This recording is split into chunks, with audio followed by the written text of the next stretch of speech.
Hello, नमस्कार दोस्तों। आप सभी का हमारे YouTube चैनल में स्वागत है। आज हम पिछले वर्ष का बीएड थर्ड सेमेस्टर पेपर संख्या 104 का एमसीक्यू टाइप क्वेश्चंस लेकर आए हैं, जो विश्वविद्यालय परीक्षा में 40 क्वेश्चन देते हैं। चलते हैं, क्वेश्चन देखते हैं। क्वेश्चन संख्या 1। प्राचीन काल में शिक्षण का कार्य किस रूप में होता था? यहाँ चार ऑप्शन दिया है। ऑप्शन नंबर ए लिखित रूप में, ऑप्शन बी मौखिक रूप में, ऑप्शन सी ए और बी दोनों, ऑप्शन डी इसमें से कोई नहीं। तो प्राचीन काल में जो शिक्षण कार्य थे, ध्यान देंगे कि जो प्राचीन काल की शिक्षण पद्धति थी वह मुख्य रूप से मौखिक रूप में की जाती थी, क्योंकि उस समय मुद्रण कला का विकास नहीं हुआ था। तो इस प्रकार ऑप्शन नंबर बी सही होगा कि प्राचीन काल में शिक्षण का कार्य मौखिक रूप में किया जाता था। अगला क्वेश्चन, प्रश्न संख्या 2। वैदिक कालीन शिक्षा प्रणाली की विशेषता नहीं है। याद रखेंगे, यहाँ पूछा है विशेषता नहीं है। ऑप्शन है, 4 ऑप्शन दिया है इसमें। ऑप्शन ए उत्तम शिक्षण विधियों का विकास, ऑप्शन बी शिक्षा की मनोवैज्ञानिक संरचना, ऑप्शन सी निःशुल्क शिक्षा, ऑप्शन डी गुरु और शिष्य का अनुशासित जीवन। तो वैदिक कालीन शिक्षा प्रणाली की विशेषता नहीं है की बात हो रही है। यहाँ जो है कि वैदिक कालीन शिक्षा में उत्तम शिक्षण विधियों का भी विकास हुआ है, निःशुल्क शिक्षा संरचना थी, गुरु और शिष्य का अनुशासित जीवन था, परंतु शिक्षा की मनोवैज्ञानिक संरचना का अभाव पाया गया। इस प्रकार ऑप्शन नंबर बी सही है। अगला प्रश्न संख्या 3। बौद्ध काल में अनुशासन के अंतर्गत कितने नियमों का पालन करना होता था? ऑप्शन 4 ऑप्शन है। Option A 8, option B 9, option B 10, option D 11। तो बौद्ध काल में अनुशासन के अंतर्गत जो है 10 नियमों का पालन करना पड़ता था, जिसे 10 शिक्षापदानी, याद रखेंगे, बार बार पूछा जाता है परीक्षा में। 10 शिक्षापदानी या शिक्षा के 4 पद, शिक्षा के 10 पद कहे जाते थे, जिसमें पहला है अहिंसा का पालन करना, दूसरा शुद्ध आचरण करना, तीसरा सत्य बोलना, चौथा सत आहार करना, पांचवा मादक पदार्थों से दूर रहना, छठवां निंदा न करना, सातवां है सरल जीवन व्यतीत करना अर्थात श्रृंगार न करना, आठवां नृत्य आदि तमाशों को न देखना, नवा है अपरिग्रह अर्थात बिना दिए किसी वस्तु को न लेना, और 10वां है सोना, चांदी, हीरे, जवाहरात जैसी बहुमूल्य वस्तुओं का दान न लेना। यह जो थे 10 अनुशासन थे बौद्धकालीन शिक्षा के अंतर्गत, जिसे 10 शिक्षापदान या शिक्षा के 10 पद कहे जाते थे। इसका ऑप्शन नंबर सी सही होगा। अगला प्रश्न है प्रश्न संख्या 4। इस्लाम धर्म में विशेष योग्यता प्राप्त करने वाले व्यक्ति को क्या कहा जाता था? तो इस्लाम धर्म की हम बात कर रहे हैं, तो इस्लाम धर्म में आमिल, फाजिल, कामिल, ये आमिल मीन्स आमिल, फाजिल और काबिल, ये तीनों की बात है। तो तीनों चीज़ें हैं, लेकिन यहाँ है कि इस्लाम धर्म में विशेष योग्यता रखने वाले व्यक्ति को क्या कहा जाता था। तो इस्लाम धर्म में विशेष रूप से इस्लाम धर्म में विशेष योग्यता रखने वाले छात्र को आमिल, याद रखेंगे, आमिल कहा जाता था। दूसरा काबिल भी देख लेते हैं, काबिल किसे कहते हैं। तो काबिल के अंतर्गत आपका अरबी और फारसी साहित्य में, अरबी और फारसी साहित्य, फारसी साहित्य का जो ज्ञान रखता था या जो छात्र ज्ञान रखता था उसे काबिल कहा जाता था। और बी फाजिल, फाजिल किसे कहते थे। तो फाजिल में जो है तर्क और दर्शन शास्त्र, याद रखेंगे, फाजिल के अंतर्गत तर्क और दर्शन शास्त्र, तर्क और आपका दर्शन शास्त्र, दर्शन शास्त्र में जो विशेष योग्यता रखते थे उन्हें फाजिल कहा जाता था। ठीक है, तो इस प्रकार ऑप्शन नंबर सी सही होगा कि इस्लाम धर्म में विशेष योग्यता रखने वाले व्यक्ति को आमिल कहा जाता है। अगला क्वेश्चन है, मदरसा अरबी भाषा के किस शब्द से बना है। यहाँ ऑप्शन है, 4 option. Option A Qutub, option B दर्स, ऑप्शन सी दास्ता, ऑप्शन डी इसमें से कोई नहीं। तो मदरसा अरबी भाषा के, याद रखेंगे, दर्स या दरस शब्द से बना है। कुतुब का तात्पर्य है, कुतुब कहाँ से, कुतुब ही जो है अरबी भाषा से लिया गया है, जिसका अर्थ होता है मकतब, याद रखेंगे, मकतब, मकतब कहने का तात्पर्य है मकतब जो है अरबी भाषा के कुतुब शब्द से बना है। मकतब का अर्थ है कि वह स्थान जहाँ पढ़ने लिखने की शिक्षा दी जाती थी। ठीक है, तो इस प्रकार हम देखें कि अरबी भाषा मदरसा जो है दर्स शब्द से बना है, दर्स से तात्पर्य है, जो मदरसा है अरबी भाषा के दर्स शब्द से बना है या दरस से बना है। मदरसा से तात्पर्य वह स्थान जहाँ भाषण दिया जाता हो। मदरसा जो है उच्च शिक्षा के केंद्र हुआ करते थे मुस्लिम कालीन शिक्षा व्यवस्था में।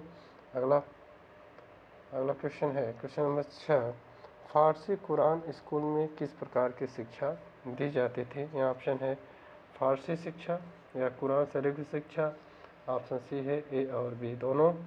तो जो फारसी कुरान स्कूल है, फारसी कुरान स्कूल में जो है कि फारसी और कुरान शरीफ दोनों की शिक्षा दी जाती थी। इसका ऑप्शन नंबर सी सही होगा। एक बात और ध्यान देना है कि फारसी और कुरान स्कूल जो थे वह विशेष रूप से धार्मिक स्कूल हुआ करते थे। अगला क्वेश्चन, ऊट के घोषणा पत्र में शिक्षा के संगठन को कितने स्तरों में विभाजित किया गया है। ऊट के घोषणा पत्र की बात हो रही है, तो ऊट के घोषणा पत्र में शिक्षा के संगठन को कितने स्तरों में विभाजित किया गया है। तो ऑप्शन है, option A 5, option B 6, option C 4, option D 7। तो ऊट के घोषणा पत्र में शिक्षा के जो संगठन है वह जो है कि 4 भागों में विभाजित किया गया है। इसमें ऑप्शन नंबर सी सही होगा। वह 4 जो संगठन थे या 4 स्तर की बात कर ले, 4 स्तर में पहला है प्राथमिक स्तर की शिक्षा, दूसरा है मिडिल स्तर की, तीसरा हाई स्कूल और चौथा उच्च स्तर की इन 4 स्तरों में विभाजित किया गया है। अगला प्रश्न संख्या 8,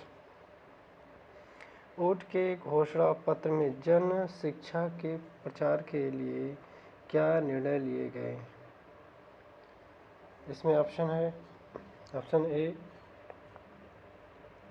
निषेधन सिद्धांत को निरस्त किया जाए। ऑप्शन बी, सभी के लिए शिक्षा सुलभ कराई जाए। ऑप्शन सी है, निर्धन छात्रों को छात्रवृत्ति दी जाए। ऑप्शन डी है, उपरोक्त में से सभी। तो इसमें जो है ऊट के घोषणा पत्र जो शिक्षा के लिए जो है, ये जो तीनों ऑप्शन है सही होंगे। तो इस प्रकार ऑप्शन नंबर डी सही होगा कि उपयुक्त सभी। अगला प्रश्न है प्रश्न संख्या 9, ऊट के घोषणा पत्र की विशेषता है। ऊट के घोषणा पत्र की विशेषता है, इसमें ऑप्शन ए है, सहायक अनुदान प्रणाली का शुभारंभ। दूसरा, क्रमबद्ध विद्यालयों की स्थापना। ऑप्शन सी है ए और बी दोनों। ऑप्शन डी है इसमें से कोई नहीं। तो ऊट के घोषणा पत्र की विशेषता में आपका जो है ए और बी दोनों सही होगा। इस प्रकार ऑप्शन नंबर सी सही होगा। अगला प्रश्न है,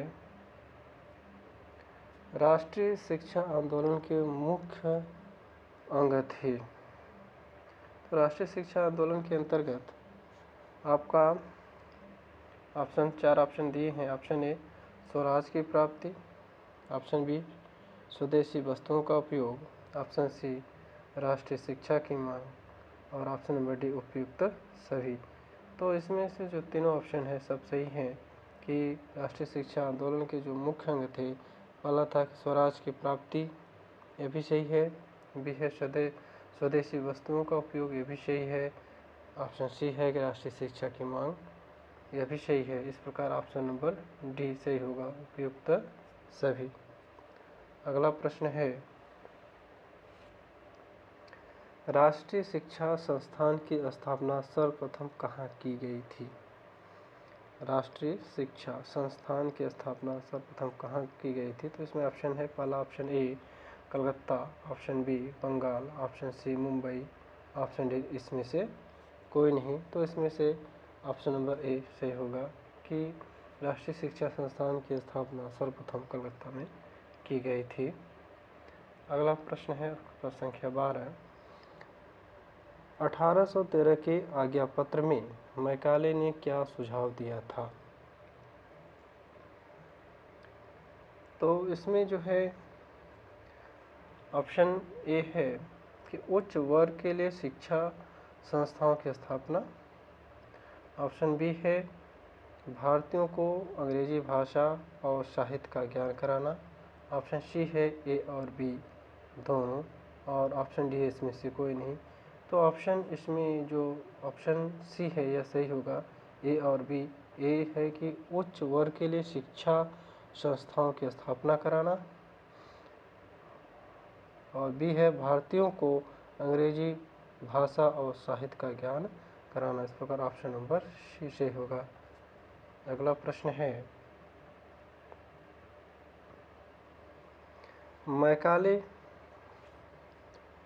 मैकाले तथा उसके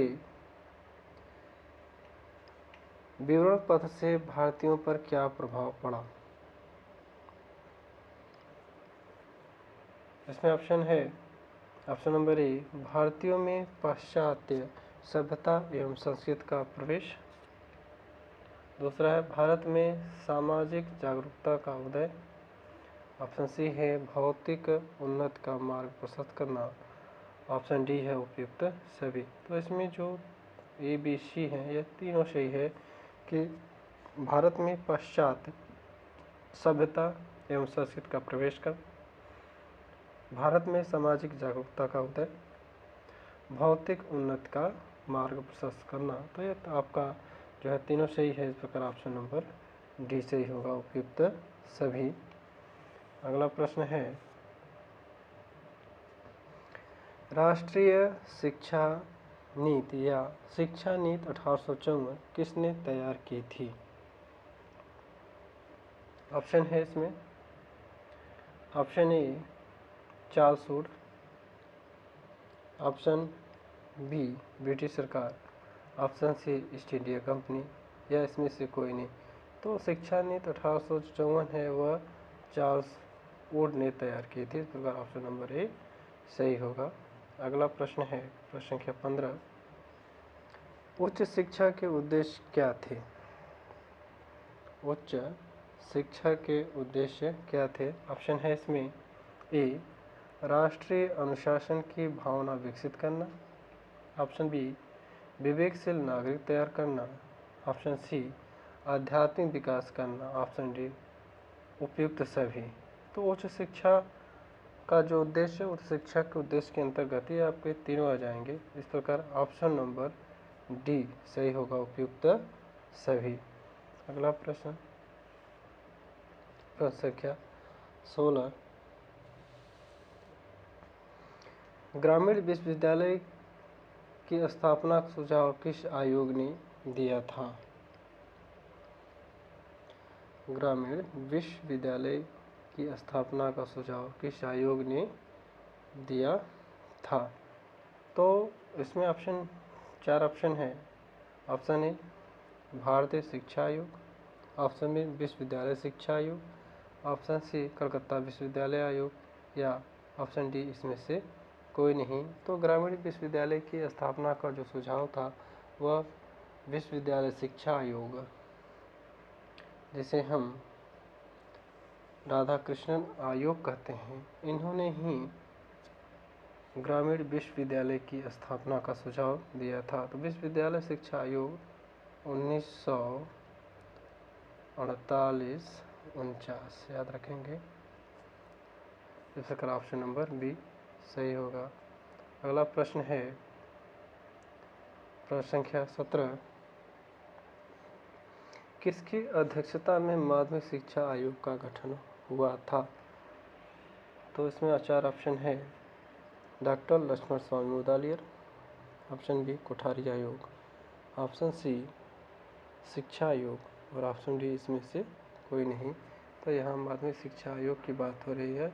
तो माध्यमिक शिक्षा आयोग की जो अध्यक्ष कर रहे थे वह डॉक्टर लक्ष्मण स्वामी मुदालियर, 1952-53 याद रखेंगे, 1952-53 माध्यमिक शिक्षा आयोग की अध्यक्षता डॉक्टर लक्ष्मण स्वामी मुदालियर, 1952-53, या जिसे हम माध्यमिक शिक्षा आयोग कहते हैं।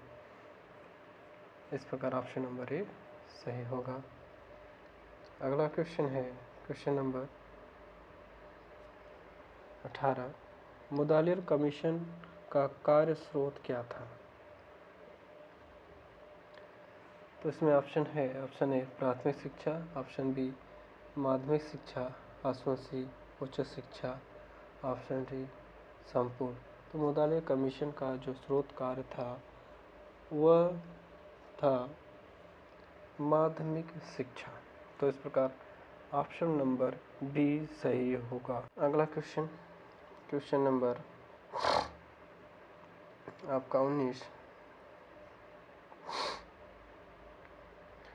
महात्मा गांधी जी ने प्राथमिक शिक्षा के संबंध में क्या कहा था? ऑप्शन ए है 7 से 14 वर्ष तक के बच्चों के लिए अनिवार्य एवं निःशुल्क शिक्षा व्यवस्था हो, ऑप्शन बी शिक्षा सभी के लिए समान हो, ऑप्शन सी शिक्षा का माध्यम मातृभाषा हो, ऑप्शन डी उपयुक्त सभी। तो इसमें जो तीन ऑप्शन है यह सारे सभी हैं। तो इस प्रकार ऑप्शन नंबर डी सही होगा। अगला प्रश्न है प्रश्न संख्या 20, शिक्षा के चार स्तंभ। शिक्षा के चार स्तंभ हैं। ऑप्शन ए है जानना सीखना, ऑप्शन बी करना सीखना, ऑप्शन सी एक साथ रहना सीखना, ऑप्शन डी उपयुक्त सभी। तो इसमें जो शिक्षा के चार स्तंभ है ये तीनों ऑप्शन सही है। और तो इस प्रकार से ऑप्शन नंबर डी सही होगा, उपयुक्त सभी। याद रखेंगे शिक्षा के जो चार स्तंभ हैं, डेलर्स आयोग 1993 याद रखेंगे, डेलर्स डेलर्स आयोग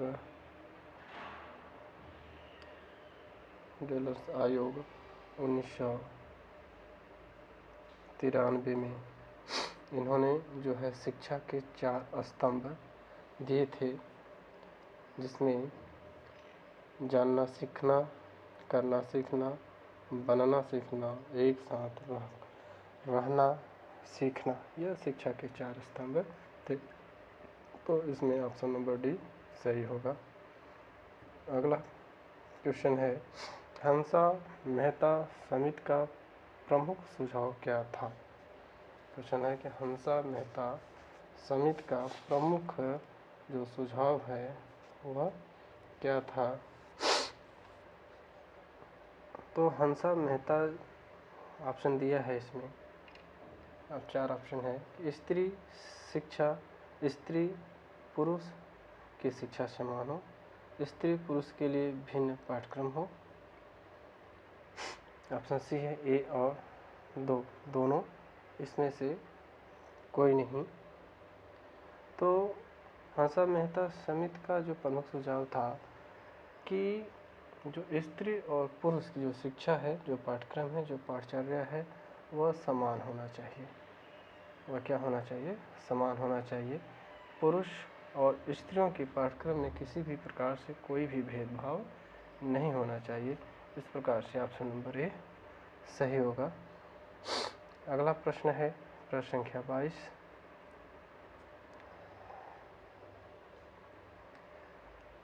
राष्ट्रीय महिला शिक्षा समिति का गठन कब किया गया? राष्ट्रीय महिला शिक्षा समिति का गठन कब किया गया? ऑप्शन है, 4 ऑप्शन दिया है। 1956, 1958, 1959, 1960। तो जो है कि राष्ट्रीय शिक्षा महिला को जो गठन है वह ऑप्शन नंबर बी सही होगा, 1958, जिसे हम दुर्गाबाई देशमुख समिति याद रखेंगे, या देशमुख समिति भी कहा जाता है, जो आया था आपका 1957 से 59 में। इस प्रकार ऑप्शन नंबर बी सही होगा। अगला प्रश्न है प्रश्न संख्या 23। विभिन्न उच्च शिक्षा संस्थानों से प्राप्त अंकों या क्रेडिट को डिजिटल रूप से कहाँ सुरक्षित रखा जाएगा? तो इसमें 4 ऑप्शन है कि उच्च शिक्षा संस्थानों में, शैक्षिक संस्थानों में, एकेडमिक बैंक ऑफ क्रेडिट में, या इसमें से कोई नहीं।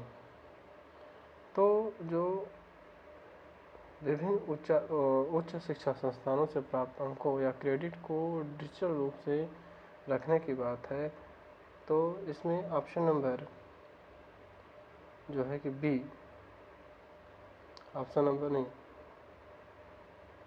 नंबर डी, इसमें से कोई नहीं है, इसमें से कोई नहीं। तो इसका ऑप्शन नंबर आपका डी सही होगा। अगला क्वेश्चन नंबर 24। राष्ट्रीय शिक्षा नीति 2020 में स्कूल की नई शैक्षिक पाठ्यक्रम संरचना क्या है? तो जो राष्ट्रीय शिक्षा नीति 2020 है उसमें स्कूल शिक्षा का जो पाठ्यक्रम है 5+3+3+4, तो इसमें ऑप्शन नंबर बी सही होगा कि 5+3+3+4। अगला क्वेश्चन है क्वेश्चन नंबर 25। हंटर कमीशन ने माध्यमिक शिक्षा के माध्यम के विषय में क्या सुझाव दिया? ऑप्शन है, 4 ऑप्शन है इसमें। ऑप्शन नंबर ए देसी अथवा अंग्रेजी, केवल अंग्रेजी, केवल देसी, कोई सुझाव नहीं। तो हंटर कमीशन जो है माध्यमिक शिक्षा की बात कर रहे हैं, तो इसमें जो है कि उन्होंने देसी अथवा अंग्रेजी दोनों की बात कही थी। तो इस पर ऑप्शन नंबर ए सही होगा। हंटर कमीशन को हम भारतीय शिक्षा आयोग कहते हैं, जिसका गठन याद रखेंगे 3 फरवरी 1882 1882 में सर विलियम हंटर, याद रखेंगे, सर विलियम हंटर ने किया था। इसका ऑप्शन नंबर ए सही होगा। अगला क्वेश्चन है, भारतीय शिक्षा आयोग का गठन कब हुआ? भारतीय शिक्षा आयोग का गठन कब हुआ?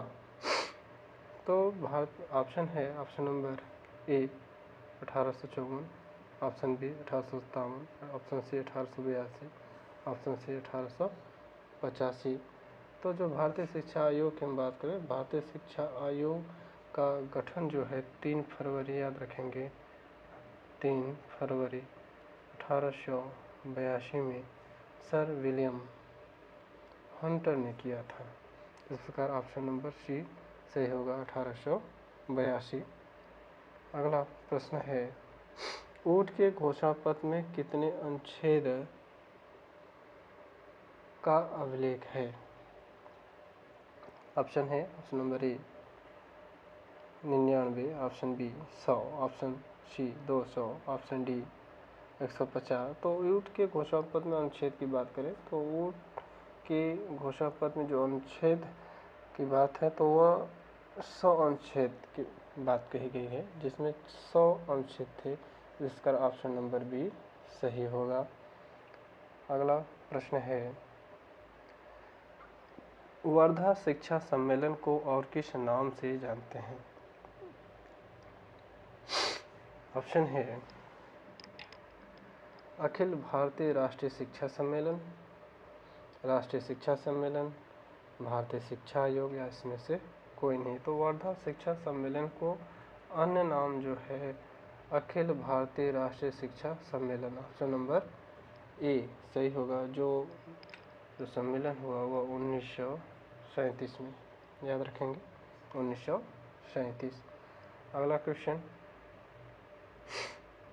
नंबर 29 है, राष्ट्रीय शिक्षा नीति 1986 में प्राथमिक शिक्षा कक्षा 1 से 5 तक को कब तक सर्वसुलभ बनाने की घोषणा की गई थी?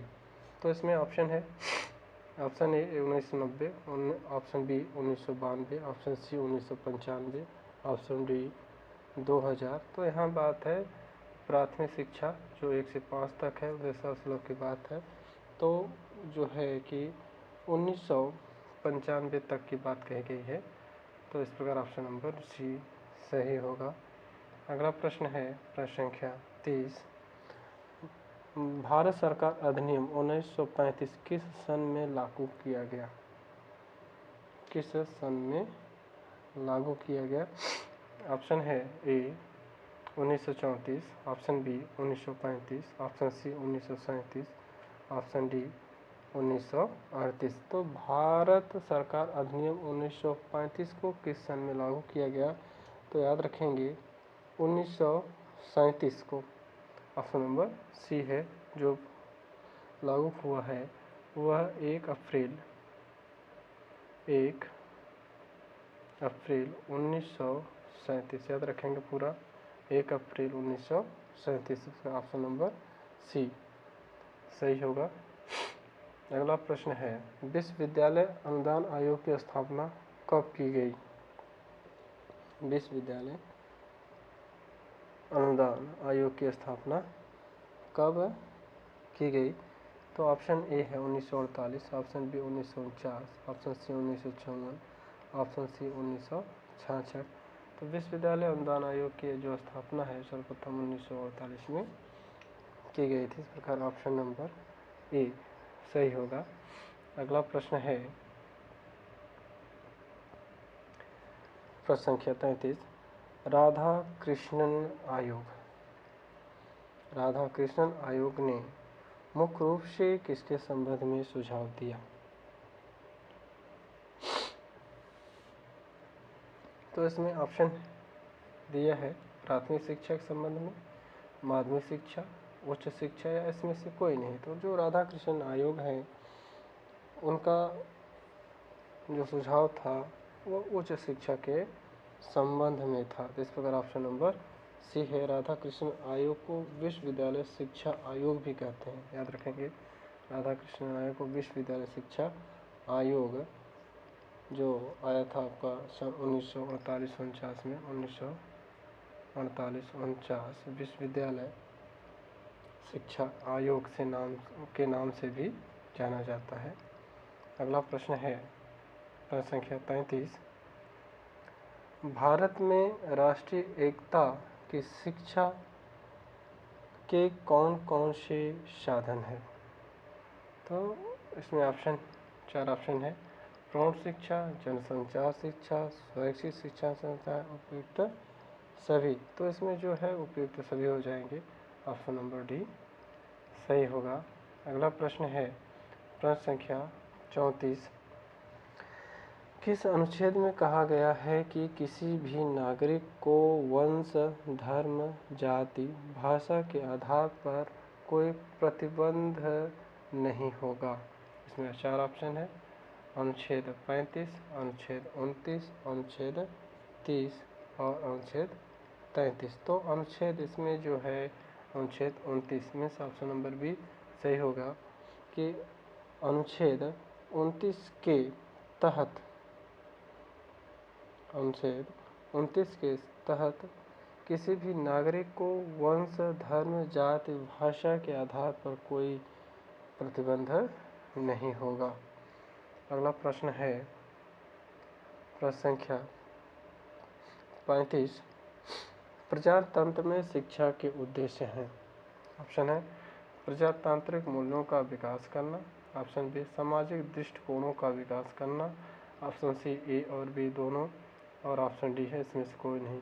तो प्रजातंत्र शिक्षा के उद्देश्य की बात हो रही है, तो इसमें जो है दोनों ऑप्शन सही हो जाएंगे, ए और बी। तो इस प्रकार ऑप्शन नंबर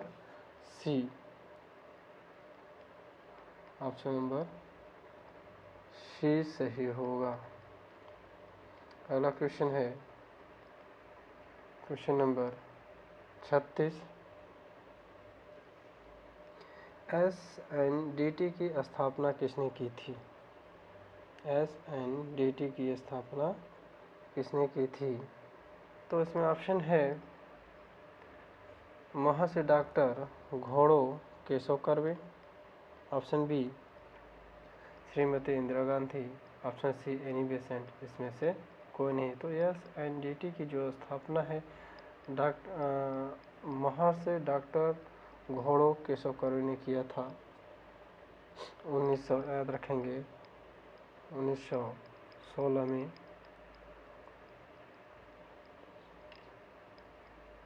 जिसका पूरा नाम श्रीमती नाथीबाई दामोदर ठाकरसी महिला विश्वविद्यालय। अगला क्वेश्चन है क्वेश्चन नंबर 37। वैदिक काल में शिक्षा का मुख्य उद्देश्य क्या था? वैदिक काल में शिक्षा का मुख्य उद्देश्य क्या था? तो ऑप्शन है चार ऑप्शन है। नैतिक विकास, शारीरिक विकास, आध्यात्मिक विकास, ज्ञानवर्धक। तो वैदिक कालीन शिक्षा की बात कर रहे हैं, तो वैदिक कालीन शिक्षा का जो मुख्य उद्देश्य था वह आध्यात्मिक विकास करना। अगर और बात करें तो नैतिक विकास भी था, शारीरिक विकास था, ज्ञानवर्धक था, लेकिन मुख्य उद्देश्य की बात करें तो जो शिक्षाएं थी वैदिक काल में धर्म को आधार मानकर शिक्षाएं दी जाती थी। इस प्रकार हम कह सकते हैं कि वैदिक काल में जो शिक्षा का मुख्य उद्देश्य था वो आध्यात्मिक विकास था। इस प्रकार ऑप्शन नंबर सी सही होगा। अगला क्वेश्चन है बौद्ध काल में बालक को शिक्षा ग्रहण करने के लिए कौन सा संस्कार होता था? तो इसमें ऑप्शन है ऑप्शन ए पवज्जा संस्कार, ऑप्शन बी उपनयन संस्कार, परिणय संस्कार, या इसमें से कोई नहीं है। बौद्ध काल में है कि प्राथमिक शिक्षा के लिए उन्हें जो है कि पवज्जा संस्कार या प्रवज्जा संस्कार कराया जाता था। प्रवज्जा संस्कार के बाद वह जो छात्र होता था श्रमण, याद रखेंगे श्रमण या सामनेर कहलाता था, और वह बौद्ध मठ, बौद्ध विहार या बौद्ध संघ या संघाराम में प्रविष्ट हो जाता था। दूसरा है उपनयन संस्कार। उपनयन संस्कार जो है वह आपका वैदिक काल में है कि बालक को गुरुकुल में प्रवेश करने से पहले उनका उपनयन संस्कार कराया जाता था। और ऑप्शन सी है परिणय संस्कार। तो जो परिणय संस्कार है, परिणय संस्कार के अंतर्गत जो है कि जब एक पुरुष व एक महिला का जब विवाह होता था, विवाह संस्कार के अंतर्गत, या हम कह लें कि भारतीय संस्कृति में परिणय संस्कार एक धार्मिक क्रिया है जिसमें एक पुरुष और एक नारी का विवाह होता है और जीवन भर साथ चलने का प्रतिज्ञा लेता है, इसलिए इसे धर्म विवाह भी कहते हैं। तो यहाँ बौद्ध काल की हम बात कर रहे हैं कि बौद्ध काल में जो शिक्षा ग्रहण करने के लिए संस्कार की बात है तो उसमें जो होता है पवज्जा संस्कार या प्रवज्जा संस्कार किया जाता था, इसलिए ऑप्शन नंबर ए सही होगा। अगला क्वेश्चन है प्रश्न संख्या 39। बौद्ध काल में शिक्षक को क्या कहा जाता था? तो याद रखेंगे ऑप्शन ए गुरु, ऑप्शन बी उपाध्याय, ऑप्शन सी सामनेर, ऑप्शन नंबर डी शागिर्द। तो बौद्ध काल में जो शिक्षक है, शिक्षक को हम उपाध्याय कहते थे, इस प्रकार ऑप्शन नंबर बी सही है। अब ऑप्शन ए की बात कर लें, गुरु जो होते थे वो वैदिक काल में थे। गुरुकुल में जो छात्र होते थे वह अपने अध्यापक को गुरु कहते थे। उपाध्याय जो है वह बौद्ध काल में, जो सामनेर है वह बौद्ध काल में जो छात्र बौद्ध मठ या विहार में प्रवेश करते थे प्रवज्जा संस्कार के बाद, वह सामनेर या श्रमण कहलाते थे। जो और ऑप्शन नंबर डी जो शागिर्द है, शागिर्द, इस प्रकार ऑप्शन नंबर आपका बी सही होगा। अगला प्रश्न है प्रश्न संख्या 40। बौद्ध शिक्षा प्रणाली में प्राथमिक शिक्षा में प्रवेश के लिए कितने अक्षरों का ज्ञान कराया जाता था? तो इसमें ऑप्शन है, option number A 49, option B 39, option C 28, option D 42। तो बौद्ध काल में जो प्राथमिक शिक्षा है उसमें जो है कि 49 अक्षरों का ज्ञान कराया जाता था। याद रखेंगे ऑप्शन ए सही होगा। 49 अक्षरों का ज्ञान कराया जाता था, जिसमें जो है सिद्धहस्त नामक बाल पोथी, याद रखेंगे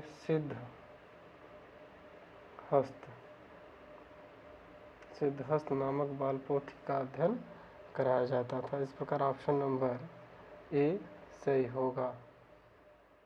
धन्यवाद।